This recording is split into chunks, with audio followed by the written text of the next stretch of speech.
Ketogenic fuels are only going to be, they're going to be ketogenic in so much really as our metabolic state. So here, what you see is this picture here, you see a burger that's on, a burger that has 40 to 60 grams of fat, and it's got mayo, and it's in a lettuce wrap. If I consume that burger in a lettuce wrap, my ketones might go up after the meal, maybe 1 millimole. They might go from 0 to 1 millimole to maybe more, okay? Why? Because fat is the most ketogenic fuel. But if I take that same burger and I put a bun on it, my ketone levels don't rise up.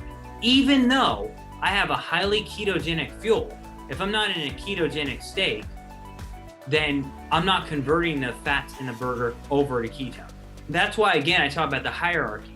Metabolic state, which prove it jumpstarts your metabolic state at the beginning of every month with reboot, okay? 2, mitochondria, which again, prove it does with ketones, with intermittent fasting, modified fasting, and by promoting metabolic state, okay? But if you have substrate and you're not in a metabolic state, it's not gonna promote ketogenesis. You gotta take the bun off of the burger, okay? Or any endogenous ketogenic material. So again, I have to emphasize that big time, the metabolic state powers ketogenesis.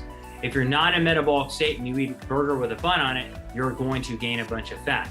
If you are in a metabolic state and you promote ketogenesis, you're gonna be leaner because of the metabolic state.